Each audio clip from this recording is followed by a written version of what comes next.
2030 के बाद धरती पर क्या इंसान जिंदा रह पाएगा? 2030 एक ऐसा साल जो सुनने में तो नजदीक लगता है, लेकिन इस छोटे से समय में हमारी धरती पर जो बदल रहा है वो डरावना भी है और चौंकाने वाला भी। क्या आने वाले सालों में धरती इंसानों के रहने लायक रहेगी? क्या हम सब एक बड़े संकट की तरफ बढ़ रहे हैं जिसकी आहट हमें अभी से सुनाई दे रही है? आज की इस वीडियो में हम जानेंगे कि 2030 के बाद धरती का भविष्य कैसा हो सकता है, कौन से खतरनाक बदलाव इंसानी जिंदगी को तबाह कर सकते हैं और क्या कोई उम्मीद बाकी है। वीडियो को अंत तक जरूर देखना, क्योंकि आखिर में हम बात करेंगे उस सच की जो कोई बताना नहीं चाहता। पर्यावरण का बिगड़ता संतुलन। सबसे पहले बात करते हैं धरती के क्लाइमेट सिस्टम की। 2030 तक ग्लोबल टेम्परेचर में 1.5 डिग्री सेल्सियस की बढ़ोतरी लगभग तय मानी जा रही है। सुनने में कम लगता है, लेकिन इस छोटे से बदलाव का असर बहुत बड़ा है। ग्लेशियर पिघल रहे हैं, समुद्र का स्तर बढ़ रहा है और एक्सट्रीम वेदर इवेंट्स जैसे बाढ़, सूखा, हीट वेव अब आम होते जा रहे हैं।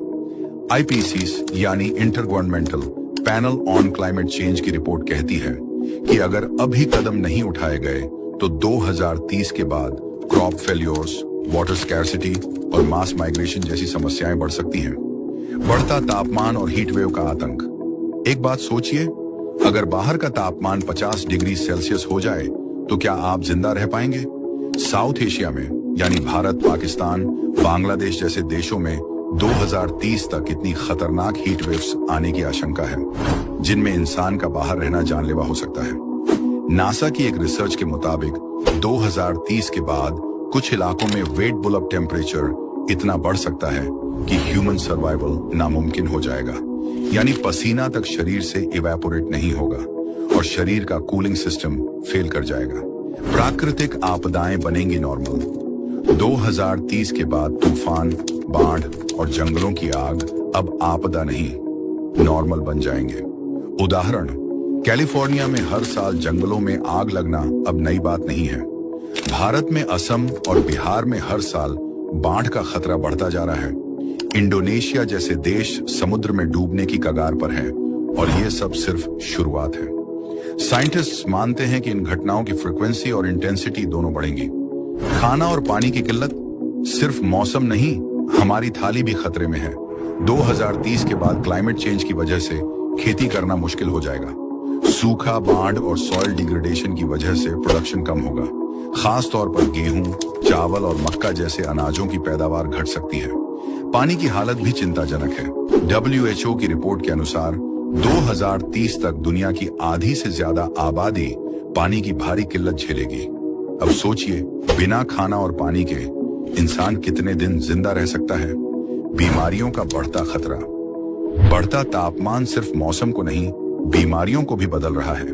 2030 के बाद मच्छरों और कीड़ों से फैलने वाली बीमारियां जैसे डेंगू, मलेरिया और जीका वायरस नए इलाकों में फैल सकती हैं। ठंडे इलाके जो अभी सुरक्षित हैं, वहां भी ये बीमारियां पनपने लगेंगी। साथ ही एयर पोल्यूशन की वजह से सांस की बीमारियां, हार्ट डिजीज और कैंसर जैसी समस्याएं आम होंगी। और अगर कोई नया पेंडेमिक आ गया तो क्या हम फिर से तैयार हैं? इंसानों की मानसिक हालत। जब चारों तरफ संकट हो, खाना पानी कम हो, नौकरी की अनिश्चितता हो, तो दिमाग कैसे शांत रहेगा? 2030 के बाद मानसिक स्वास्थ्य एक बड़ा मुद्दा बनने वाला है। चिंता, अवसाद और तनाव जैसी समस्याएं पहले से कहीं ज्यादा बढ़ेंगी। हमारा माइंड भी सर्वाइवल मोड में चला जाएगा और जब सर्वाइवल मोड ऑन हो जाता है तो इंसान सेल्फिश, वायलेंट और अनप्रेडिक्टेबल हो सकता है। युद्ध और पलायन का खतरा।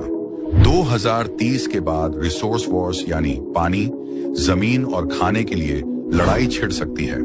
क्लाइमेट माइग्रेशन यानी जलवायु के कारण पलायन एक सच्चाई बन जाएगी। लाखों लोग अपना घर छोड़ने को मजबूर होंगे, जिससे देशों के बीच तनाव, राजनीति और सामाजिक संघर्ष बढ़ सकते हैं। अमेरिका से लेकर अफ्रीका तक और भारत से लेकर यूरोप तक कोई भी सुरक्षित नहीं रहेगा। क्या बचाव की कोई उम्मीद है? अब सवाल उठता है, क्या हम इस सब से बच सकते हैं? हाँ, लेकिन समय बहुत कम है। रिन्यूएबल एनर्जी अपनाना होगा, फॉसिल फ्यूल्स को अलविदा कहना होगा, सस्टेनेबल फार्मिंग और वाटर कंजर्वेशन जरूरी है और सबसे जरूरी, लोगों को जागरूक करना होगा। 2030 को हम कयामत का साल बना सकते हैं या बदलाव की शुरुआत का। तो क्या 2030 के बाद इंसान जिंदा रह पाएगा? सीधा जवाब है हाँ, लेकिन कैसे, ये हमारे आज के फैसलों पर निर्भर करता है। अगर आपने अभी से अपने कार्बन फुटप्रिंट को कम किया, प्रकृति के साथ संतुलन बनाया और अवेयरनेस फैलाया, तो शायद हम एक बेहतर भविष्य बना सकते हैं। वीडियो अच्छा लगा हो तो लाइक जरूर करें। कमेंट में बताएं कि आपको सबसे ज्यादा शौक है आपको धरती से जुड़े वो सच जो सब नहीं बताते। धन्यवाद।